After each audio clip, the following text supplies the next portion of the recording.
Night के प्रायोजक हैं वंडर सीमेंट इस्तेमाल कीजिए, फर्क नजर आएगा। पताका चाय, गजब का स्वाद, और जहां दिखे मारियो, अपना समझ के खा लियो।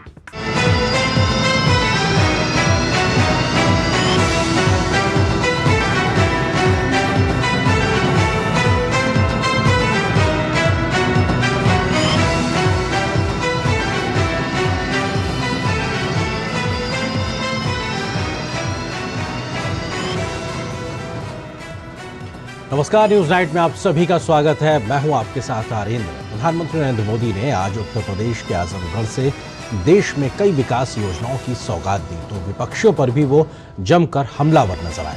पीएम मोदी बीते कई दिनों से पूर्वी भारत के राज्यों सहित उत्तर पूर्व और दक्षिण के राज्यों के दौरे पर लगातार हैं, जहां उन्होंने न सिर्फ हजारों करोड़ रुपए की विकास योजनाओं की सौगात दी है, बल्कि अपने राजनीतिक विरोधियों पर भी वो जमकर हमलावर नजर आए हैं। पीएम मोदी ने इन दौरों में क्या रहा है खास, करेंगे विस्तार से चर्चा। इसके अलावा भी होंगी देश दुनिया की हर जरूरी और महत्वपूर्ण खबर। शुरुआत इस वक्त की हेडलाइंस के साथ। प्रधानमंत्री नरेंद्र मोदी ने आजमगढ़ से दी 34,000 करोड़ से अधिक की विकास परियोजनाओं की सौगात। देश भर के 15 हवाई अड्डों के नए टर्मिनल भवनों का उद्घाटन और शिलान्यास। कहा, विकास का गढ़ होगा आजमगढ़।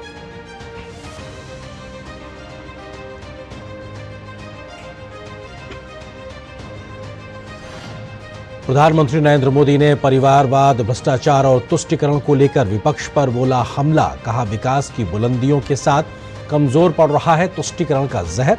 सपा पर कसा तंज। कहा, परिवारवादियों को सबक सिखा चुकी है आजमगढ़ की जनता। छत्तीसगढ़ में भाजपा सरकार ने पूरा किया चुनावी वायदा। महतारी वंदन योजना की पहली किश्त की जारी। प्रधानमंत्री ने वीडियो कॉन्फ्रेंसिंग के जरिए 70 लाख महिलाओं के खाते में राशि को किया ट्रांसफर। कहा, योजना से महिलाओं का होगा आर्थिक सशक्तिकरण।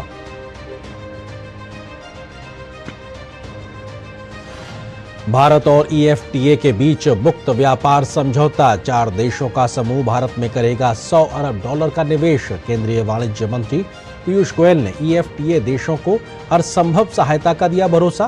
प्रधानमंत्री मोदी ने भी जताई खुशी।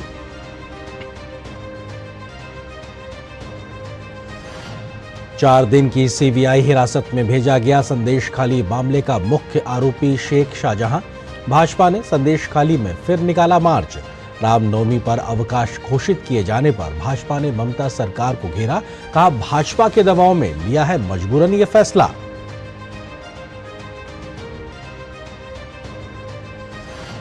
इंडी गठबंधन को लगा बड़ा झटका। टीएमसी ने जारी की लोकसभा की सभी 42 सीटों के उम्मीदवारों की पश्चिम बंगाल की सूची। कांग्रेस के अधीर रंजन चौधरी के खिलाफ पूर्व क्रिकेटर यूसुफ पठान को उतारा मैदान में। भाजपा ने बाहरी प्रत्याशियों को लेकर टीएमसी पर बोला हमला।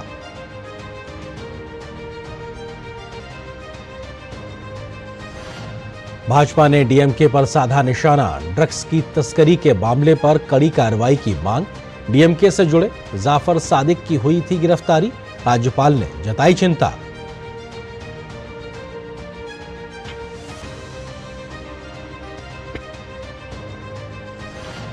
देश के अलग अलग हिस्सों में कई केंद्रीय विकास परियोजनाओं की सौगात। बौद्ध विकास योजना के लिए 38 परियोजनाओं का शिलान्यास। कर्नाटक को 4,000 करोड़ रुपए सड़क परियोजना का तोहफा। एमपी में 630 मेगावाट वरेठी सौर ऊर्जा परियोजना की रखी गई आधारशिला।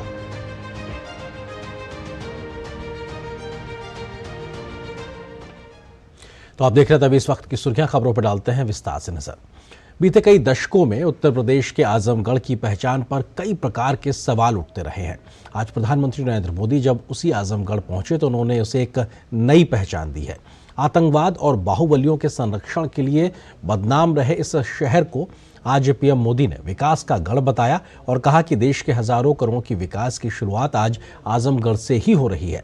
पीएम मोदी ने आजमगढ़ से 34,700 करोड़ रुपए की विकास योजनाओं की आज शुरुआत की। मोदी दूसरी मिट्टी का इंसान है। 19 में भी जो हमने शिलान्यास किए वो चुनाव के लिए नहीं किए थे। आज उसको धरातल पर उतरते हुए देख सकते हैं। उद्घाटन कर चुके हैं। यहां से लेकर विदेश तक जे भी आजमगढ़ का रहने वाला हो, सबके आज बहुत खुशी मिलत हुई। अब तक आजमगढ़ में आपन जहाज उतरेगा ठिकाना हो गेल। जिसे आतंक के गढ़ के रूप में पहचान दी गई थी, उसी आजमगढ़ में अब हवाई अड्डे की परिकल्पना साकार हुई है। पीएम ने इस मौके पर आजमगढ़ को आजमगढ़ का नाम दिया और कहा कि ये अनंत काल तक विकास का गढ़ बना रहेगा। पीएम ने कहा कि यहाँ का विकास जातिवाद, परिवारवाद और वोट बैंक के भरोसे बैठे इंडी गठबंधन की नींद उड़ा रहा है। आपका ये प्यार और आजमगढ़ का ये विकास जातिवाद, परिवारवाद और वोट बैंक के भरोसे बैठे इंडी गठबंधन की नींद उड़ा रहा है। पूर्वांचल ने दशकों तक जातिवाद और तुष्टीकरण की राजनीति देखी है और पिछले 10 वर्षों में ये क्षेत्र विकास की राजनीति भी देख रहा है। यहां के लोगों ने माफिया राज और कट्टरपंथ के खतरों को भी देखा है। कार्यक्रम के दौरान लगभग 8,200 करोड़ रुपए की अनेक रेल परियोजनाओं का उद्घाटन, लोकार्पण और शिलान्यास किया गया। पीएम ने गंगा नदी पर एक रेल पुल सहित गाजीपुर शहर और गाजीपुर घाट से तारी घाट तक एक नई रेल लाइन का भी उद्घाटन किया। पीएम ने गाजीपुर सिटी, तारी घाट, दिलदार नगर जंक्शन के बीच एमईएमयू ट्रेन सेवा को भी हरी झंडी दिखाकर रवाना किया। पीएम ने उत्तर प्रदेश में पूर्व की सरकारों पर गन्ना किसानों को परेशान करने का आरोप लगाया। पीएम ने कहा कि किसानों को पैसा तरसा तरसा कर मिलता था या फिर मिलता ही नहीं था। भाजपा की सरकार ने गन्ना किसानों का हजारों करोड़ का बकाया खत्म कराया है। पीएम ने कहा कि किसानों को आज पहले की तुलना में कई गुना न्यूनतम समर्थन मूल्य मिल रहा है। पीएम ने कहा कि आज के समय में छोटे शहरों में भी विकास पहुंच रहा है। हमारी सरकार जन कल्याण की योजनाओं को मेट्रो शहरों से आगे बढ़ाकर छोटे शहरों और गांव देहात तक ले गई। वैसे ही आधुनिक इंफ्रास्ट्रक्चर के काम को भी हम छोटे छोटे शहरों तक ले जा रहे हैं। छोटे शहर भी अच्छे एयरपोर्ट, अच्छे हाईवे के उतने ही हकदार हैं जितने ही बड़े मेट्रो शहर हैं। पीएम ने उत्तर प्रदेश में प्रधानमंत्री ग्राम सड़क योजना के अंतर्गत 3700 करोड़ रुपए से अधिक की लागत से बनी 744 ग्रामीण सड़क परियोजनाओं को भी राष्ट्र को समर्पित किया। पीएम ने 19,000 करोड़ रुपए से अधिक की अनेक सड़क परियोजनाओं का लोकार्पण और शिलान्यास करने के साथ ही लखनऊ और रांची में लाइट हाउस परियोजना का उद्घाटन किया। इसके तहत आधुनिक आधारभूत संरचना के साथ 2000 से अधिक किफायती फ्लैट बनाए गए हैं। ब्यूरो इनपुट के साथ आजमगढ़ से शैलेंद्र मिश्र की रिपोर्ट, डीडी न्यूज। और आजमगढ़ में आयोजित प्रधानमंत्री नरेंद्र मोदी की जनसभा में मुस्लिम समुदाय के लोग उत्साहित नजर आए। आजमगढ़ के रहने वाले एक मुस्लिम युवक ने प्रधानमंत्री की जमकर तारीफ की। उन्होंने कहा कि पीएम मोदी के वादे 100% सच होते हैं और आगे भी होते रहेंगे।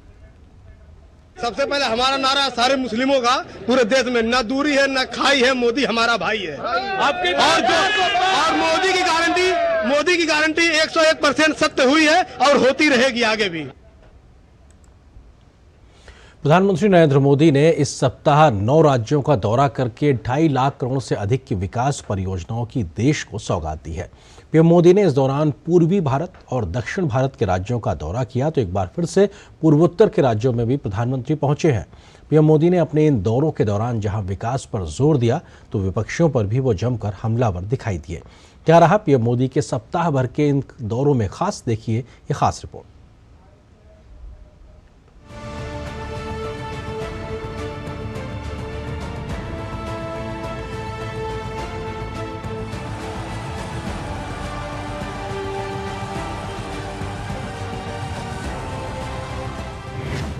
विकसित भारत के लक्ष्य को हासिल करने की यात्रा में ये पूरा सप्ताह नई रफ्तार देने वाला रहा। प्रधानमंत्री इस सप्ताह हर दिन देश के अलग अलग हिस्सों में विकास के बड़े उपहार लेकर पहुंचे। पीएम ने लाखों करोड़ की विकास परियोजनाओं का शुभारंभ और शिलान्यास किया। पीएम ने जिन परियोजनाओं का उद्घाटन किया, उनका शिलान्यास भी उन्हीं ने किया था। सोमवार 4 मार्च को प्रधानमंत्री ने तेलंगाना के आदिलाबाद में 56,000 करोड़ रुपए से अधिक की कई विकास परियोजनाओं का शुभारंभ और शिलान्यास किया। बिजली, रेल और सड़क क्षेत्रों को बढ़ावा देने की दिशा में ये बड़ी सौगात रही। पीएम इसी दिन तमिलनाडु के कलपक्कम गए, जहां उन्होंने भारत के पहले स्वदेशी फास्ट ब्रीडर रिएक्टर में कोर लोडिंग की शुरुआत का अवलोकन किया। इसके साथ ही पीएम भारत के 3 चरणों वाले परमाणु कार्यक्रम के महत्वपूर्ण दूसरे चरण में प्रवेश के गवाह बने। अगले दिन 5 मार्च को पीएम ने हैदराबाद में नागरिक उड्डयन अनुसंधान संगठन केंद्र राष्ट्र को समर्पित किया। इससे देश के विमानन समुदाय को एक वैश्विक अनुसंधान मंच हासिल हुआ है। इस कार्यक्रम के फौरन बाद पीएम ने तेलंगाना के संगारेड्डी में 6,800 करोड़ रुपए की विकास परियोजनाओं की शुरुआत की। सड़क, रेल और पेट्रोलियम एवं प्राकृतिक गैस क्षेत्रों को नई रफ्तार देने में ये परियोजनाएं बेहद अहम रहीं। उस दिन शाम में पीएम की विकास सौगात ओडिशा के नाम रही, जहां जाजपुर के चंडीखोल में 19,600 करोड़ रुपए से अधिक की विकास परियोजनाओं की शुरुआत हुई। इनसे देश तेल एवं गैस, रेलवे, सड़क, परिवहन एवं राजमार्ग और परमाणु ऊर्जा जैसे कई क्षेत्रों में आगे बढ़ेगा। अगले दिन 6 मार्च को पीएम ने कोलकाता में 15,400 करोड़ रुपए की कई कनेक्टिविटी परियोजनाओं का उद्घाटन और शिलान्यास किया। पीएम ने देश के कई शहरों में मेट्रो सेवा विस्तार की शुरुआत की। कोलकाता मेट्रो में एक ऐतिहासिक पहल के तहत पीएम ने हावड़ा मैदान एस्प्लेनेड मेट्रो खंड का भी शुभारंभ किया। भारत की किसी भी बड़ी नदी के नीचे ये पहली परिवहन सुरंग है। उसी शाम प्रधानमंत्री ने बिहार के बेतिया में रेल, सड़क और पेट्रोलियम एवं प्राकृतिक गैस से संबंधित लगभग 13,000 करोड़ रुपए की विकास परियोजनाओं की शुरुआत की। अगले दिन गुरुवार 7 मार्च को प्रधानमंत्री ढेरों विकास परियोजनाओं का तोहफा लेकर श्रीनगर पहुंचे। प्रधानमंत्री ने कृषि अर्थव्यवस्था को प्रोत्साहन देने के लिए लगभग 5,000 करोड़ रुपए की परियोजनाओं की शुरुआत की। स्वदेश दर्शन और प्रसाद योजना के अंतर्गत पीएम ने 1,400 करोड़ रुपए की पर्यटन से संबंधी परियोजनाओं का भी शुभारंभ किया। अगले दिन शुक्रवार 8 मार्च की शाम प्रधानमंत्री जनता के भव्य स्वागत के बीच असम के काजीरंगा पहुंचे। प्रधानमंत्री ने अगली सुबह काजीरंगा राष्ट्रीय उद्यान का दौरा किया। उसी सुबह वहां से पीएम अरुणाचल प्रदेश की राजधानी ईटानगर में विकसित भारत विकसित पूर्वोत्तर कार्यक्रम में शामिल होने पहुंचे। पीएम ने पूर्वोत्तर के लिए नई औद्योगिक विकास योजना उन्नति के तहत 10,000 करोड़ रुपए की सौगात दी। पीएम ने मणिपुर, मेघालय, नागालैंड, सिक्किम, त्रिपुरा और अरुणाचल प्रदेश में लगभग 55,600 करोड़ रुपए की कई विकास परियोजनाओं का लोकार्पण और शिलान्यास किया। इसी कार्यक्रम में पीएम ने सेला सुरंग राष्ट्र को समर्पित की। इससे अरुणाचल प्रदेश की बालीपारा चारीद्वार तवांग रोड पर सेला दर्रे के पार तवांग तक सभी मौसम में कनेक्टिविटी मिल गई है। उसी दोपहर पीएम वापस असम आए, जहां उन्होंने जोरहाट में प्रसिद्ध अहोम जनरल लचित बोरफुकन की भव्य प्रतिमा का अनावरण किया। पीएम ने जोरहाट में ही 17,500 करोड़ रुपए की स्वास्थ्य, तेल एवं गैस, रेल और आवासीय परियोजनाओं का तोहफा दिया।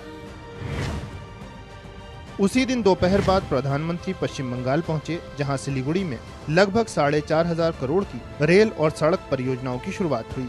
उत्तर बंगाल और पूर्वोत्तर क्षेत्रों के बीच निर्बाध कनेक्टिविटी के लिए ये परियोजनाएं बेहद अहम हैं। एक ही दिन में असम, अरुणाचल और पश्चिम बंगाल को विकास के बड़े उपहार देने के बाद शनिवार की शाम प्रधानमंत्री अपने संसदीय क्षेत्र वाराणसी पहुंचे। पीएम ने काशी विश्वनाथ मंदिर पहुंचकर पूजा अर्चना की। कर्पूरगौरं करुणावतारं संसारसारं भुजगेन्द्रहारं। रविवार 10 मार्च को विकास की ये बरसात जारी रही और पीएम ने उत्तर प्रदेश को हजारों करोड़ की विकास की सौगात दी। पीएम ने एक सप्ताह में 9 राज्यों का दौरा किया, जिनमें 2 राज्यों का डबल दौरा शामिल है। पीएम ने 2.5 लाख करोड़ से ज्यादा की विकास परियोजनाओं का शुभारंभ और शिलान्यास करके न केवल देश के आर्थिक विकास को नई गति दी, बल्कि युवाओं के लिए भी अवसरों के नए द्वार खोले हैं। Bureau report, DD news. तो प्रधानमंत्री मोदी का आज का उत्तर प्रदेश का आजमगढ़ दौरा हो या फिर पूरे सप्ताह भर किस किस राज्यों में किस तरीके का उनका राज्य का दौरा रहा है, इस पर करेंगे विस्तार से चर्चा। फिलहाल एक छोटे से ब्रेक के लिए रुकते हैं। चुलबुलापन जिसकी हर बात में भूल जाए, मेरी जैसी मेरी अपनी पताका। पताका चाय, गजब का स्वाद। मैं क्या जी, सब जानते हैं, जहां दिखे मारियो अपना समझ के खा लियो।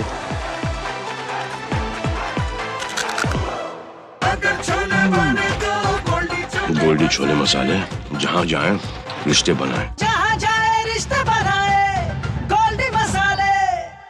टेक स्टार्टअप सॉलिड था, प्लान था कड़क, करना था समथिंग ग्रेट, पर शुरू से प्रॉब्लम्स ने घेरा यूं कि बिजनेस हुआ अपना लम्बेट। बिजनेस गुरु की जरूरत थी खास, सीधे गए SBI स्टार्टअप ब्रांच पे तो खुल गया success. Startup advisory and support SBI startup branch पे। मोदी सरकार की गारंटी, हर घर पहुंचेगा नल से जल। अब तक 14 करोड़ से अधिक नल कनेक्शन। हमारा संकल्प, विकसित भारत।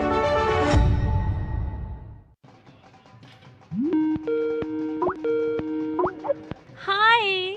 ओहो पू, इतने सालों बाद कैसे याद आ गया? सबके सब बंटर एक साथ।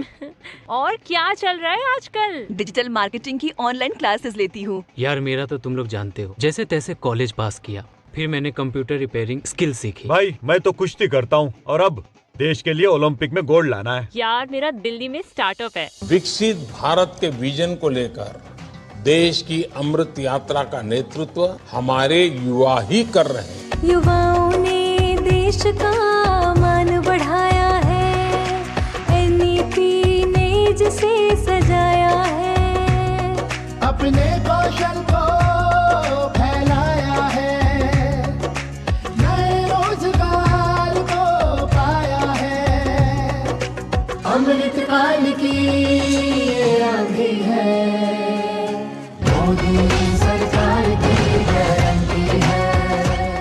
So seguro the automobile, the policy बाजार व अहेरो मच दिनेरो, समझ में आया? मैंने कितनी बार हिंदी में समझाया कि पॉलिसी बाजार से कंपेयर करके कार इंश्योरेंस पे 8,000 रुपए तक बचा सकते हो, पर कुछ लोगों को अभी तक समझ नहीं आया, तो मैंने सोचा स्पेनिश में समझा दूं। Adios amigos.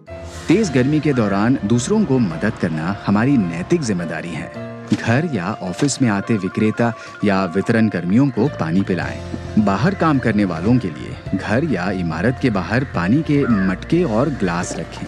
व्यक्ति या संस्थाएं पानी, छाछ या शरबत के प्याव बनाएं। आप टोपी, जूते, छाते इत्यादि का वितरण भी कर सकते हैं। धूप में सफर करते लोगों पे पानी का छिड़काव उनकी यात्रा को आरामदायक बनाएगा। लोगों को गर्मी से शरण लेने के लिए छाया वाली जगह बनाएं। पशु पक्षियों के जल पान के लिए मिट्टी के पात्रों का स्थापन करें। आपकी सहाय गर्मियों में राहत लाए। NDMA एवं IIPHG द्वारा जनहित में जारी। और ब्रेक के बाद आप सभी का स्वागत है। आप देख रहे हैं न्यूज नाइट। और ब्रेक पे जाने से पहले हमने खबर दिखाई प्रधानमंत्री के आज आजमगढ़ के दौरे की। इसके अलावा पूरे सप्ताह भर प्रधानमंत्री तमाम राज्यों में गए, किस प्रकार की विकास की बयार देखने को मिली है, इस पर हम करेंगे चर्चा। इसी से जुड़ा है हमारा विशेष भी, PM का दौरा, विकास की बयार, विपक्षियों पर वार। क्योंकि लगातार पूरे सप्ताह हमने देखा किस प्रकार से प्रधानमंत्री का व्यस्त कार्यक्रम था। और इस विषय पर बात करने के लिए बहुत ही खास मेहमान हमारे साथ मौजूद है। रामकृपाल सिंह जी हैं, वरिष्ठ पत्रकार हैं। उसके अलावा प्रोफेसर अश्विनी महाजन जी हैं, आर्थिक मामलों के विशेषज्ञ हैं, हमारे साथ में जुड़ गए। आप दोनों का बहुत बहुत स्वागत है। रामकृपाल जी, क्योंकि आज प्रधानमंत्री आजमगढ़ में थे और अपने आप में इस शहर की पहचान तमाम अन्य वजहों से हुआ करती थी, लेकिन आज एक नई पहचान प्रधानमंत्री ने दी है विकास के लिए चमकते सितारे के तौर पे। आपको लगता है कि एक नए दौर की शुरुआत के तरीके से? निश्चित तौर पर आनंद जी, पूरे पूर्वांचल का विकास जिस तरह से, हालांकि यह विकास आज पहली बार नहीं, पिछले दिनों में 10 सालों में भी बहुत कुछ हुआ है। और मैं तो चूंकि वहीं का रहने वाला हूं, लेकिन उस विकास को और भी पंख लग रहे हैं। अब देखिए, आप आजमगढ़ में हवाई अड्डा कोई सोच नहीं सकता था, बगल में कुशीनगर में हवाई अड्डा, अयोध्या में हवाई अड्डा, ये सब यानी इतनी सारी चीजें जो कभी हम लोगों ने कल्पना भी नहीं की थी। पूर्वांचल जो हाईवे बना है, उससे आजमगढ़ आप 2.5 से 3 घंटे में लखनऊ से आजमगढ़ आप पहुंच सकते हैं।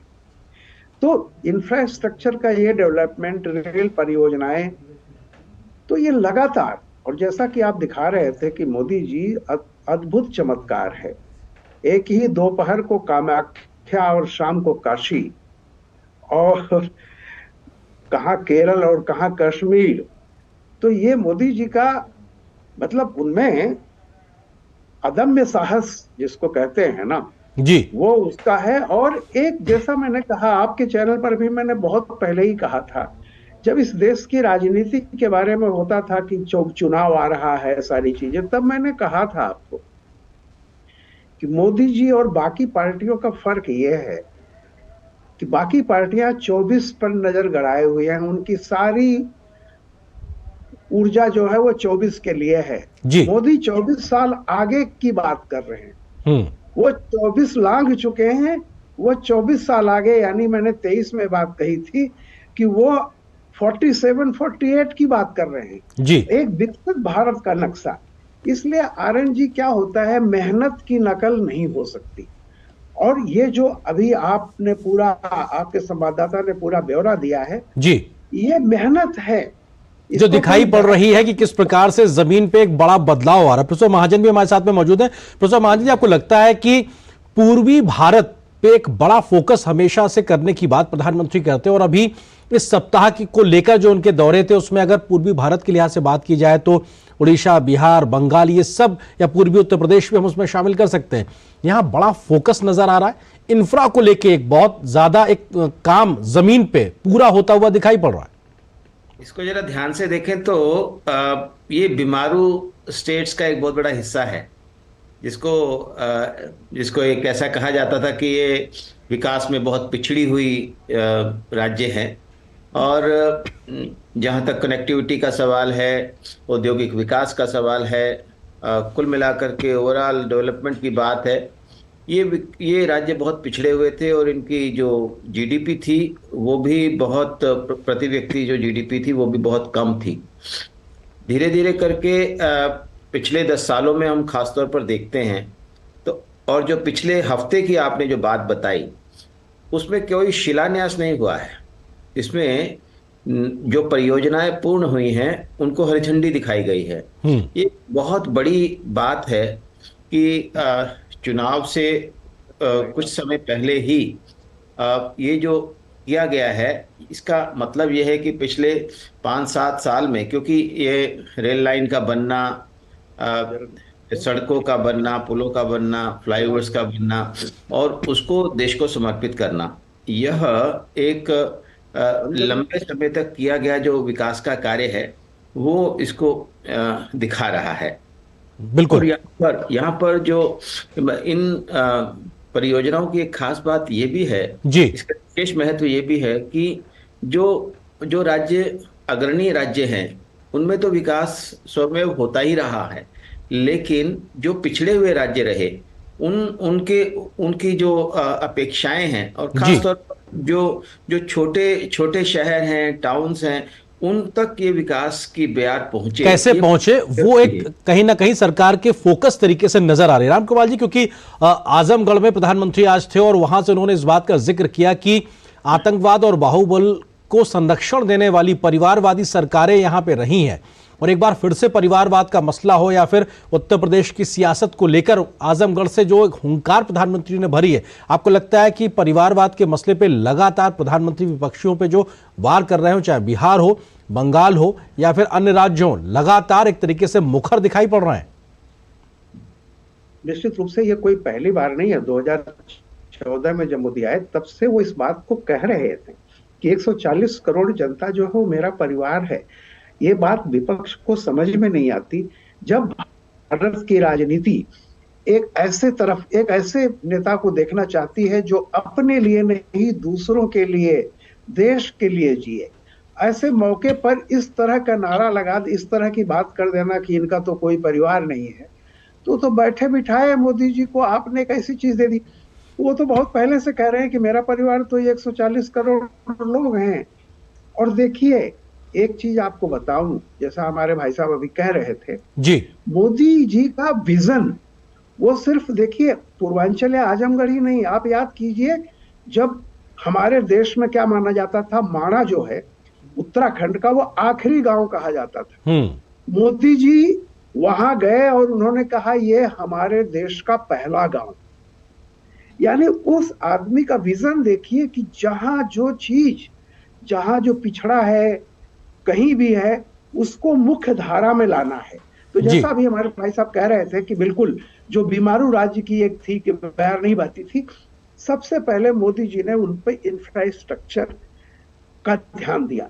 और जब इंफ्रास्ट्रक्चर होगी तो लोगों को खुद मौका मिलता है, जनता खुद मेहनत करती है, उसको कोई भिक्षा नहीं चाहिए। जी, चौधरी चरण सिंह भी यही कहते थे कि आप किसान को मंडी दीजिए, सड़क दीजिए, वो मेहनत करेगा, उसके दुनिया के बाजार से उसको जोड़िए। मोदी जी यही काम कर रहे हैं। बिल्कुल, और सशक्त तरीके से कैसे उसे आगे बढ़ाना है, आत्मनिर्भर बनाने की दिशा में काम हो रहा है। प्रोफेसर महाजन, आपको लगता है कि दक्षिण के राज्य हो, प्रधानमंत्री का दौरा वहां पर भी रहा, और खासतौर से पूर्वोत्तर के राज्य, पूर्वोत्तर में शांति और विकास एक साथ हमें दिखाई पड़ा है, और अभी के लिहाज से बात किया तो दक्षिण के राज्यों में भी विकास को तेज रफ्तार बनाए रखना वो भी प्राथमिकता में दिखाई पड़ रहा है।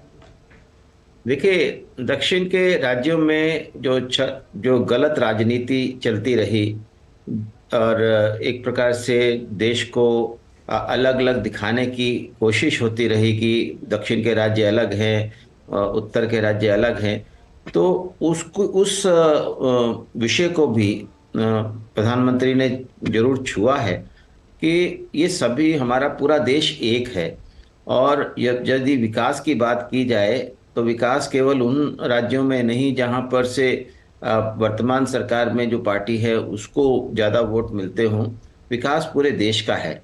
और इस प्रकार से हम देख रहे हैं कि दक्षिण में भी एक प्रधानमंत्री जी का एक आकर्षण बना है जी। और अब लोग उनको एक दूसरी निगाह से देख रहे हैं, और इसी कारण से हम देख रहे हैं कि उनकी सभाओं में किस प्रकार से बढ़ चढ़ के लोग हिस्सा ले रहे हैं जी। और ये एक बहुत बड़े परिवर्तन का भी द्योतक है। हमें इस बात को समझना पड़ेगा कि विकास की सामान्य तौर पर जो दक्षिण के राज्य हैं उनमें काफी जो प्रोस्पेरिटी पहले से रही है उसका लाभ वहाँ के इंफ्रास्ट्रक्चर को मिला है, लेकिन जिस तेजी से विकास होना चाहिए था भ्रष्टाचार रहित, और वो विकास वहाँ पर जो दिखाई दिया है और उससे वहाँ के लोगों के बीच में एक विश्वास कहीं ना कहीं पैदा होता हुआ दिखाई पड़ रहा। लगभग वक्त खत्म हो रहा है। एक छोटा सा जवाब राम कृपाल जी, क्योंकि दक्षिण के राज्यों की हम बात कर रहे हैं, हमने देखा कि बीते कुछ समय में उत्तर बनाम दक्षिण को लेकर एक आवाजें मुखर होती दिखाई पड़ी हैं। किन्हीं राजनीतिक वजहों से प्रधानमंत्री दक्षिण से कहते हैं एक भारत श्रेष्ठ भारत। आपको लगता है ये भी समरसता, एक रूपता को एक बड़ा संदेश देने का काम? बिल्कुल। देखिए दक्षिण के कुछ लोग ऐसे हैं जो अपनी राजनीति को अलगाववाद की कहते हैं ना, वो अलगाववाद की अंगीठी पर तो सेकते हैं। उनको दिक्कत ये हो रही है कि मोदी जी आज की बात नहीं है, देखिए काशी तमिल संगमम हो या सेंगोल को ले आना हो पार्लियामेंट में, मोदी जी हमेशा से इस बात का वो करते रहे हैं कि भारत कश्मीर से कन्याकुमारी और कामरूप से कच्छ तक जी एक है, कोई विभेद नहीं कर सकता। तो अब जैसे मोदी जी का एक एक्सेप्टेंस साउथ इंडिया में बढ़ रहा है जी, तो वहां की कुछ ताकतें बड़ी भयभीत हुई हैं। और मैं हमेशा कहता हूं कि जब हार को आप पचा नहीं पाए, जब आपको लगे कि बिल्कुल बदहवास हो जाते हैं निराशा में जी, तो फिर मुंह से कुछ न कुछ उल्टा सीधा निकलता है। तो ये जो अभी पिछले दिनों कुछ उल बयान आए हैं जी, ये उसी का एक नतीजे के तौर पे जी कहा जा सकता। बिल्कुल बिल्कुल, लेकिन एक बढ़ती लोकप्रियता से निराश और हताश लोग इस तरह की बातें कर बिल्कुल, लेकिन एक भारत श्रेष्ठ भारत का जो नारा है जिसे देश आत्मसात करता है वो हमारे मूल में है। फिलहाल वक्त इतनी ही अनुमति दे रहा। आप दोनों मेहमानों का बहुत बहुत शुक्रिया। राम कृपाल जी आपका भी, प्रोफेसर अश्विनी महाजन जी आपका भी हमारे साथ जुड़ने के लिए, इस विषय पर विस्तार से बात करने के लिए बहुत शुक्रिया आप दोनों का। और यहाँ पर एक छोटे से ब्रेक का वक्त हो गया। बहुत जल्द हाजिर होते हैं, कुछ और खबरों से आपको रूबरू कराएंगे।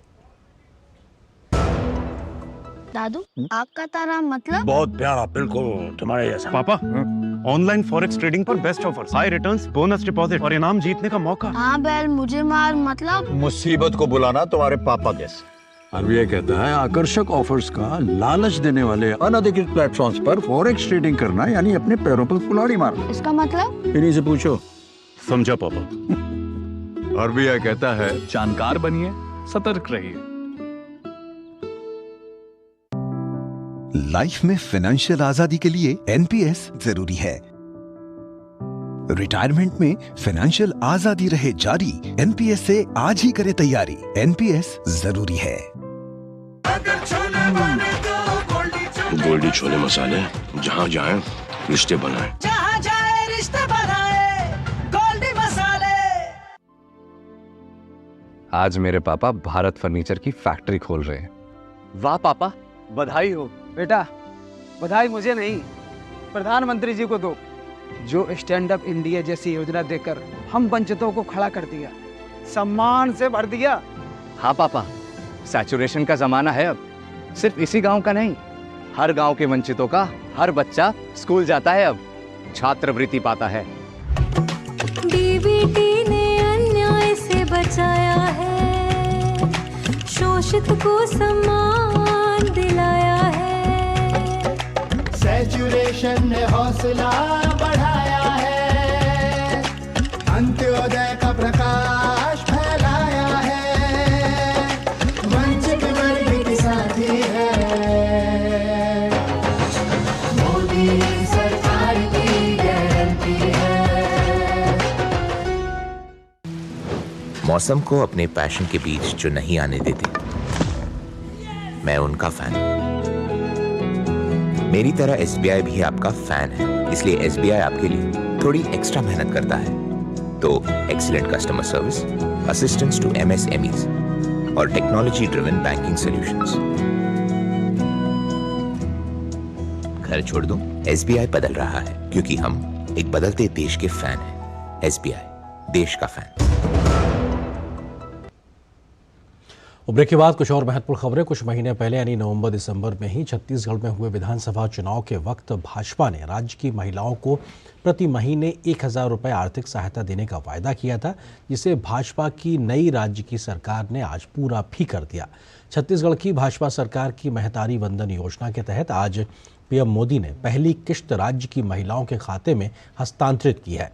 पीएम मोदी ने वीडियो कॉन्फ्रेंसिंग के माध्यम से राज्य की लाखों महिलाओं को योजना के तहत 1000 रुपये की किश्त उनके खाते में आज पहुंचाई है। महतारी वंदन योजना के तहत छत्तीसगढ़ की 70 लाख से ज्यादा माता बहनों को हर महीने 1000 रुपया देने का वायदा किया गया था। बीजेपी सरकार ने अपना वादा पूरा किया है। आज महतारी वंदन योजना के तहत 655 करोड़ रुपए की पहली किस्त जारी की गई है। प्रधानमंत्री ने कहा कि उनकी सरकार का देश की 3 करोड़ महिलाओं को लखपति दीदी बनाने का संकल्प है। इससे इन महिलाओं का वित्तीय सशक्तिकरण होगा। प्रधानमंत्री मोदी ने कहा कि ड्रोन दीदी योजना के अंतर्गत सरकार महिलाओं को न सिर्फ ड्रोन उपलब्ध कराएगी बल्कि उनके संचालन के लिए भी प्रशिक्षण देगी। इस योजना से कृषि का आधुनिकीकरण होने के साथ साथ महिलाओं को अतिरिक्त आय का स्रोत भी उपलब्ध होगा। पीएम ने अन्य पार्टियों पर चुनाव के समय बड़े बड़े वायदे करने का आरोप लगाया। उन्होंने कहा कि भाजपा साफ नीयत की पार्टी है और अपने वायदे पूरे करती है। चुनाव के पहले कई पार्टियां बड़े बड़े वायदे करती हैं, आसमान से सारे सितारे चरणों में लाकर रख देने की बातें करती हैं, लेकिन भाजपा जैसी साफ नीयत वाली पार्टी ही अपने वायदे पूरी करती है। इसलिए बीजेपी सरकार बनने के इतने कम समय में महतारी वंदन योजना का यह वायदा पूरा हुआ है। और खबर आर्थिक जगत से। दुनिया भर के देशों के साथ भारत की आर्थिक साझेदारी दिन ब दिन नए मुकाम पर पहुंच रही है। आज भारत ने यूरोप के 4 देशों के समूह EFTA के साथ मुक्त व्यापार समझौते पर हस्ताक्षर किए हैं। इस समझौते के तहत भारत को इन 4 देशों के बाजार तक पहुंच मिलेगी।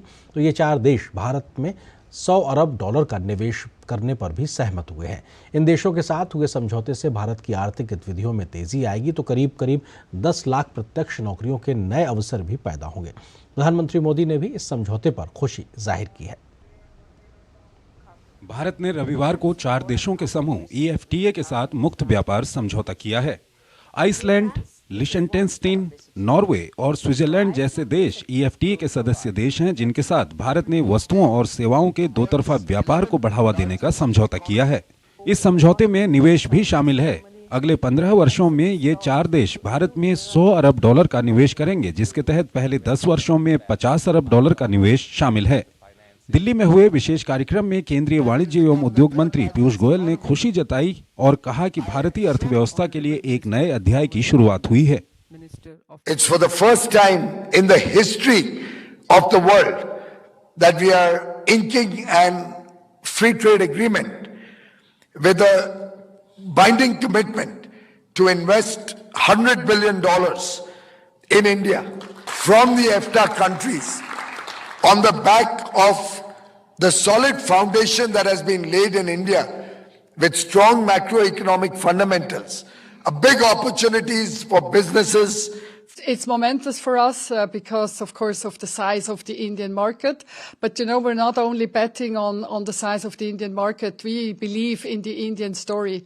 This is the time of India, and we believe that India will be this premier manufacturing and service hub of the world. I would like to start by saying, आज का दिन ऐतिहासिक है. This is really a day for the history books. It's a major breakthrough. This agreement will increase trade, it will increase investments, and it will increase job creation. इस समझौते में माल में व्यापार, उत्पत्ति के नियम, बौद्धिक संपदा अधिकार, सेवाओं में व्यापार, निवेश प्रोत्साहन और सहयोग, सरकारी खरीद, व्यापार में तकनीकी बाधाएं और व्यापार सुविधा जैसे विषय शामिल हैं। इस समझौते से भारत में 10 लाख से ज्यादा प्रत्यक्ष नौकरियों के अतिरिक्त अवसर पैदा होंगे। इस समझौते से भारतीय वस्तुओं और सेवाओं को इन 4 देशों के बाजारों तक पहुंच आसान होगी तो निवेश की संभावनाएं भी बढ़ेंगी। तो वहीं व्यापार प्रक्रियाओं में पारदर्शिता, दक्षता, सरलीकरण, सामंजस्य और स्थिरता को बढ़ावा मिलेगा। EFTA देशों में स्विट्जरलैंड भारत का सबसे बड़ा व्यापारिक भागीदार है। इस समझौते से ये जो इन्वेस्टमेंट के अंदर भारत को एक उच्च तकनीक मिलने की का अंदेशा है और भारत की जो नीतियां रही हैं पिछले 10 वर्षों के अंदर, स्पेशली जैसे आपने PLI स्कीम की, मेक इन इंडिया की नीति है, उसके अंदर भारत में बना हुआ प्रोडक्ट जो है हम सारी दुनिया के अंदर निर्यात कर सके भारत के, so it's a complimentary. Bharat और EFTA आर्थिक संबंधों को बढ़ावा देने के लिए 2008 से बातचीत कर रहे थे, लेकिन अक्टूबर 2023 में वार्ता में तेजी आई और ये समझौता संभव हुआ। EFTA देश यूरोपीय संघ यानी EU का हिस्सा नहीं है। ये मुक्त व्यापार को बढ़ावा देने और तेज करने के लिए एक अंतर सरकारी संगठन है। भारत 27 देशों के समूह यूरोपीय संघ के साथ अलग से एक बृहद मुक्त व्यापार समझौते के लिए बातचीत कर रहा है। Bureau report, DD news. और खबर संदेशखाली से। संदेशखाली के गुनहगार शाहजहां शेख को आज कोर्ट ने 4 दिन की CBI हिरासत में भेज दिया है। कलकत्ता हाई कोर्ट के आदेश के बाद शाहजहां शेख को CBI की गिरफ्त में दिया गया था। महिला उत्पीड़न और ज़मीन कब्जाने के आरोपी शेख को TMC सरकार बचाने की कोशिश करती रही थी और भाजपा ने इस पर एक बड़ा मुद्दा बनाया था। बीजेपी ने आज रामनवमी पर ममता सरकार द्वारा छुट्टी की घोषणा पर भी निशाना साधा और कहा कि ये दबाव में ममता बनर्जी का उठाया गया कदम है। पश्चिम बंगाल के संदेशखाली मामले में गिरफ्तार TMC नेता शेख शाहजहां को 4 दिन की CBI हिरासत में भेज दिया गया है। शेख शाहजहां को बशीरहाट अदालत में पेश किया गया। संदेशखाली में ED अधिकारियों पर हमले के मामले में आगे की पूछताछ के लिए CBI ने शाहजहां की हिरासत की मांग की थी, जिसे अदालत ने मंजूर कर लिया। इससे पहले कलकत्ता उच्च न्यायालय के निर्देश पर कोलकाता पुलिस के अपराध जांच विभाग ने शाहजहां की हिरासत CBI को सौंप दी थी। पश्चिम बंगाल के नॉर्थ 24 परगना जिले का संदेशखाली गांव पिछले कई महीनों से राजनीतिक हंगामे का केंद्र बना हुआ है। संदेशखाली उस समय सुर्खियों में आया जब वहां की महिलाओं ने टीएमसी नेता शेख शाहजहां पर जमीन हड़पने और उसके गुर्गों पर यौन उत्पीड़न का आरोप लगाया। सरकार ने धारा 144 लगाकर विपक्ष के नेताओं को वहां जाने से रोक दिया। बाद में शाहजहां के 2 सहयोगियों और फिर कोर्ट के आदेश पर उसकी गिरफ्तारी संभव हो पाई। रविवार को भी भाजपा ने संदेशखाली में महिलाओं को न्याय दिलाने के लिए वहां मार्च निकाला। शाहजहां अरेस्ट नहीं हुआ था तभी भी मैंने कहा था कि पुलिस उसे संरक्षण दे रही है। हालांकि ये साबित हुआ कि पुलिस ने 48 घंटे के अंदर उसको पकड़ाया था क्योंकि वो पुलिस के संरक्षण में ही था। उसके बाद मामले की जांच भी सीबीआई को चली गई है। अब मुद्दा उठता है जो इन औरतों से और वहां के लोगों से, ग्रामवासियों से जो जबरन जमीन छीनी गई और महिलाओं के साथ जो शोषण हुआ, उसको लेकर के जो मामला है उसकी भी जांच सीबीआई करे।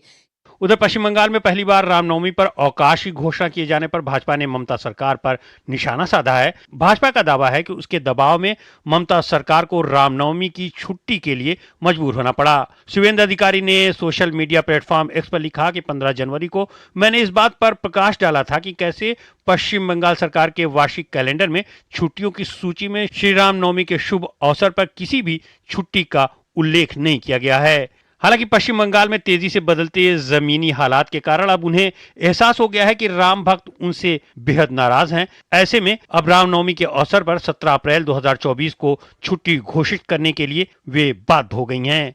जिसने राम जय श्री राम नारा लगाते अरेस्ट करते थे, तो रामनवमी के ऊपर उस त्योहार को हॉलिडे घोषित करना कितना प्रेशर में ममता दीदी है, इस अत्यंत सहज रूप से हम सबको समझना चाहिए। भाजपा कानून व्यवस्था से लेकर भ्रष्टाचार के मुद्दे पर ममता सरकार को लगातार घेर रही है और संदेशखाली में ये दिखा भी कि भाजपा और दूसरी विपक्षी पार्टियों के सामने टीएमसी सरकार को झुकना पड़ा। मामले में मुख्य आरोपी सलाखों के पीछे पहुंचा तो संदेशखाली की महिलाओं को न्याय की आस जगी है और भाजपा इस लड़ाई को लगातार जारी रखे हुए है। Bureau report, DD news. और यहाँ पर एक और छोटे से ब्रेक के लिए रुकते हैं।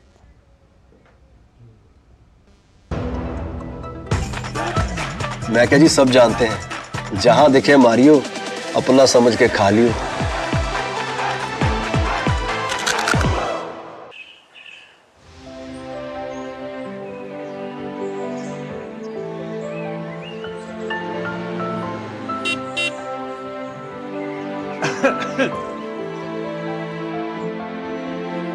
आयुष्मान भव। आयुष्मान भव। आयुष्मान भव। दादा दादी हमें आशीर्वाद देते हैं, आयुष्मान भव कहते हैं, लेकिन दादा दादी को आयुष्मान कौन कहता है? हाँ, मोदी जी। आयुष्मान भारत कार्ड देकर किसी का घुटनों का, किसी की आंखों का ऑपरेशन कराकर 5 लाख का मुफ्त इलाज कराकर दादा दादी मजबूत तो परिवार मजबूत। Thank you Modi ji. आयुष्मान भारत, स्वस्थ भारत, मोदी सरकार की गारंटी। समय पर अपने एडवांस टैक्स का भुगतान करने से आप देश में कई परिवर्तन ला सकते हैं, जैसे कि आपके टैक्स से बनी ये मेट्रो जो विशाल जैसे कई लोगों की उनके कार्यस्थल तक समय पर पहुंचने में मदद करती है। गांव शहर में उभरती कंपनियां जिनसे सविता जैसे अनेक युवा और युवतियों को रोजगार मिलता है। हर जिले में बने आधुनिक स्कूल जिससे सुनीता जैसे कई बच्चे चांद पर पहुंचने का सपना देखते हैं। देश की प्रगति को गति देना आपके ही हाथों में है, क्योंकि बनेगा तो ही बढ़ेगा इंडिया। अपने एडवांस टैक्स की आखिरी किश्त 15 मार्च 2024 तक जमा करें, जिससे आप भी देश के विकास में भागीदार बनेंगे। अधिक जानकारी के लिए www.incometax.gov.in पर लॉगिन करें। प्रत्येक आयकरदाता एक राष्ट्र निर्माता। मौसम को अपने पैशन के बीच जो नहीं आने देते, मैं उनका फैन हूं। मेरी तरह एसबीआई भी आपका फैन है, इसलिए एसबीआई आपके लिए थोड़ी एक्स्ट्रा मेहनत करता है। तो excellent customer service, assistance to MSMEs और technology driven banking solutions.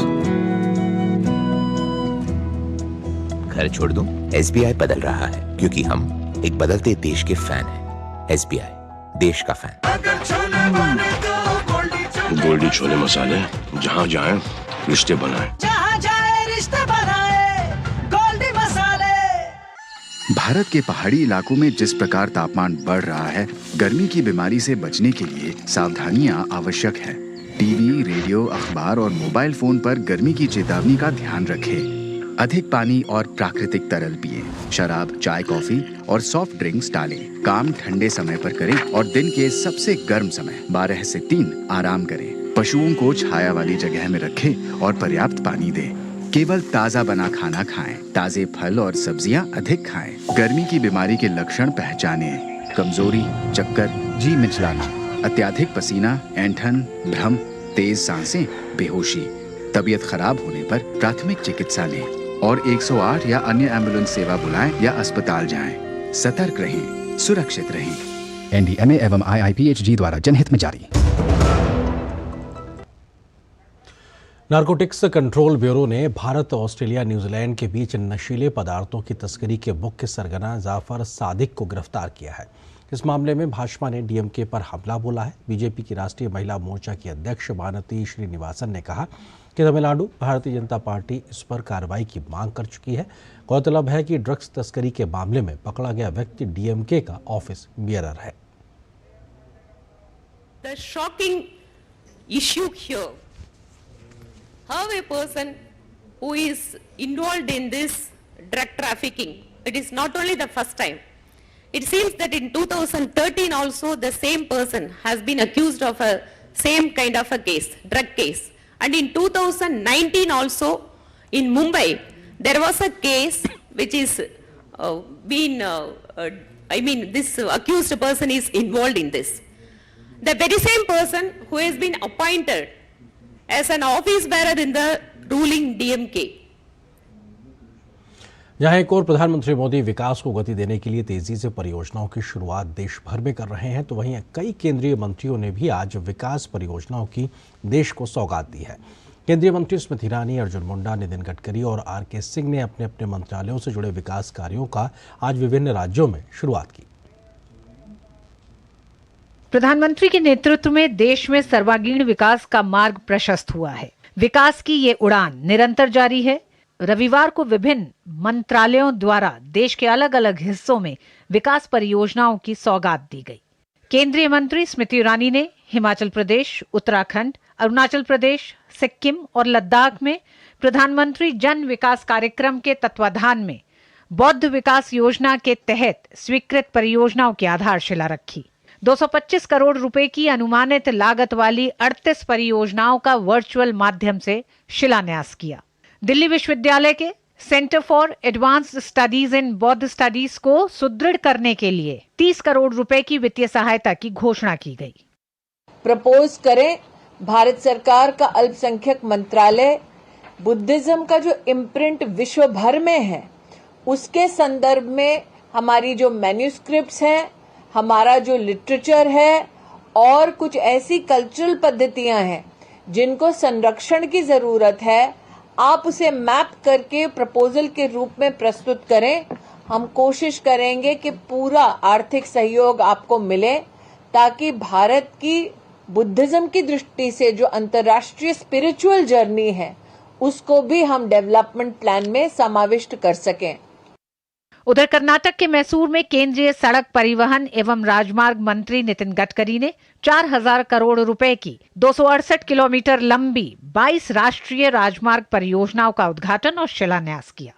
Nitin Gadkari ने वर्चुअली कचहरी मैदान में आयोजित 2047 करोड़ रुपए की लागत से बनने वाले बाईपास और 4 लेन सड़क का शिलान्यास किया। साथ ही उन्होंने 492 करोड़ रुपए से ज्यादा की लागत से रांची खूंटी रोड और 48 किलोमीटर से लंबी खूंटी कर्रा बेडो 2 लेन सड़क के चौड़ीकरण का भी शिलान्यास किया। वहीं झारखंड के सिमडेगा में केंद्रीय कृषि मंत्री अर्जुन मुंडा ने पूसा कृषि विज्ञान मेले का उद्घाटन किया। सिमडेगा में 10 से 12 मार्च के दौरान एल्बर्ट एक्का स्टेडियम में मेले का आयोजन किया जा रहा है। केंद्रीय मंत्री अर्जुन मुंडा ने मेले में ड्रोन भी उड़ाया और कहा कि ये तकनीक आने वाले समय में कृषि क्षेत्र में काफी सहायक होगी। अर्जुन मुंडा ने एक्स पर लिखा कि सिमडेगा जिले में पूसा कृषि विज्ञान मेले का उद्घाटन करने का सौभाग्य मिला। इसमें विभिन्न अनुसंधान संस्थानों, स्टार्टअप, FPO और कृषि उद्यमियों के स्टॉल लगाए गए हैं। उधर मध्य प्रदेश में केंद्रीय ऊर्जा और नवीन एवं नवीकरणीय ऊर्जा मंत्री RK सिंह और केंद्रीय सामाजिक न्याय और अधिकारिता मंत्री डॉक्टर वीरेंद्र कुमार ने NTPC रिन्यूएबल एनर्जी लिमिटेड की 630 मेगावाट बरेठी सौर ऊर्जा परियोजना की आधारशिला रखी। ऊर्जा मंत्री ने कहा कि सरकार ने हर गांव को बिजली से जोड़ दिया है और ग्रामीण क्षेत्रों में बिजली की उपलब्धता 22 घंटे से अधिक और शहरी क्षेत्रों में 23 घंटे से अधिक हो गई है। हमने 24 घंटे 7 दिन बिजली को लोगों का अधिकार बना दिया है। Bureau report, DD news. Record छोटे से ब्रेक का वक्त हो गया है। चुलबुला बनूं जिसकी हर बात में भूल जाए, मेरी जैसी मेरी अपनी पता का चाय, गजब का स्वाद। हेलो बेटा। मिस्टर विकास के साथ कौन है? बस बेटा थोड़ी देर और। वो मिस्टर विकास की फाइल आप पॉलिसी बाजार। मैम, आपका हेल्थ इंश्योरेंस क्लेम अप्रूव हो गया है। अब आप सर को घर ले जा सकती हैं। क्लेम के टाइम पे हमेशा आपकी हेल्प को तैयार। पॉलिसी बाजार, 1 करोड़ का हेल्थ इंश्योरेंस सिर्फ 390 रुपए महीने से शुरू। मोदी सरकार की गारंटी, सबका अपने पक्के घर का सपना होगा पूरा। 4 करोड़ पक्के घरों का निर्माण, हमारा संकल्प विकसित Bharat. With summer temperatures exceeding 40 degrees Celsius, cooler homes is a matter of survival, not just comfort. We all can use cost-effective cooling methods like solar reflective white paint, cool roof technology, air light and cross ventilation, hollow bricks, thermocol insulation, keeping haystacks or growing vegetation on roofs to beat the heat. If you are constructing a new building, use cavity wall technology instead of regular walls. Lattice walls and louvered openings allow maximum airflow while blocking the heat. Use natural materials like lime or mud to coat walls. Avoid glass if possible.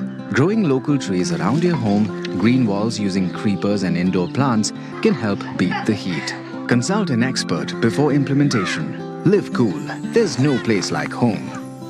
Issued in public interest by NDMA and IIPHG. Tech startup solid का plan था, कड़क करना था something great, पर शुरू से problems ने घेरा यूं कि बिजनेस हुआ अपना लम्बेट। बिजनेस गुरु की जरूरत थी खास, सीधे गए SBI स्टार्टअप ब्रांच पे तो खुल गया सक्सेस।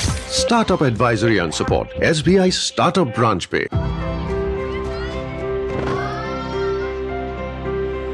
माँ हमें दुनिया की काली नजर से बचाती है।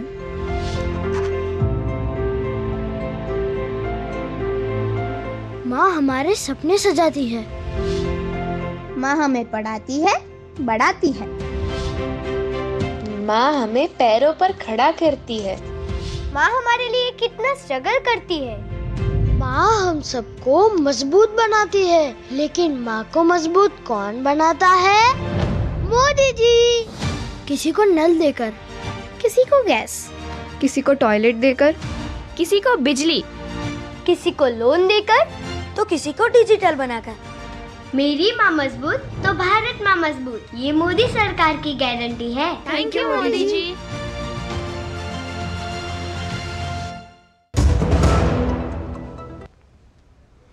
और ब्रेक के बाद कुछ और महत्वपूर्ण खबरें। बेंगलुरु में इन दिनों गंभीर पानी के संकट से जूझ रहा है। शहर के तमाम इलाकों में पानी के इस्तेमाल के कई तरीकों पर प्रतिबंध लगाया गया है ताकि पानी को बचाया जा सके। कुछ जानकार इस साल बारिश की कमी को जिम्मेदार बता रहे हैं, तो कई जानकार भूजल का बेतहाशा और बेतरतीब तरीके से इस्तेमाल करने को इसकी बड़ी वजह बता रहे हैं।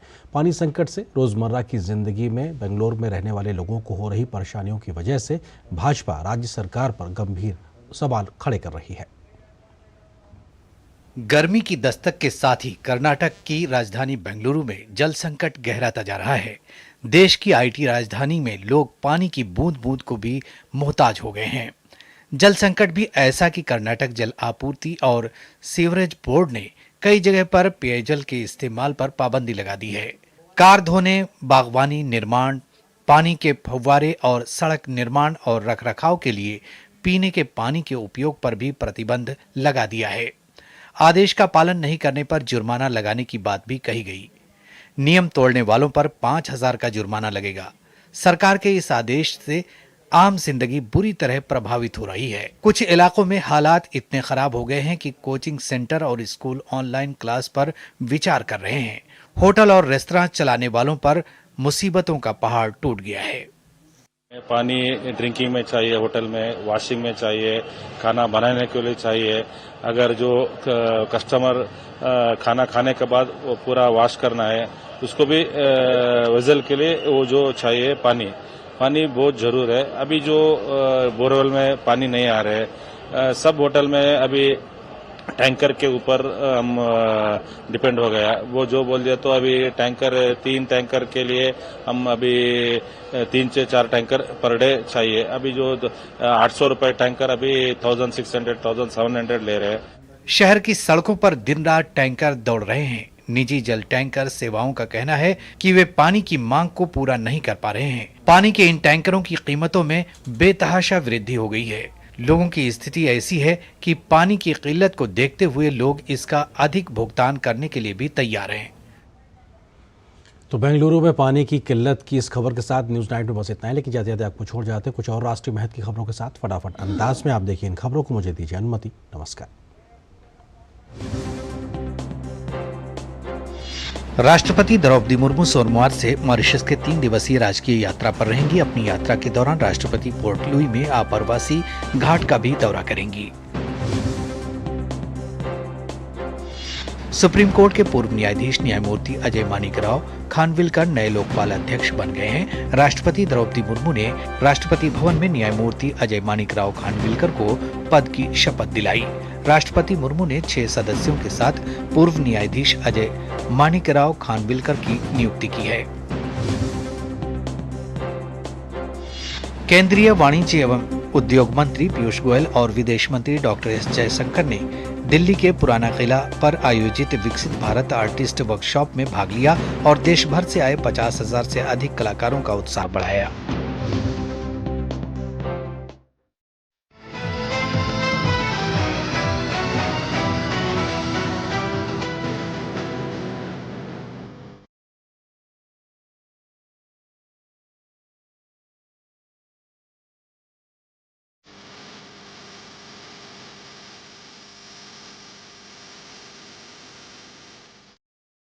तो secure the automobile the policy बाजार व अनेरो मच दिनेरो। समझ में आया? मैंने कितनी बार हिंदी में समझाया कि पॉलिसी बाजार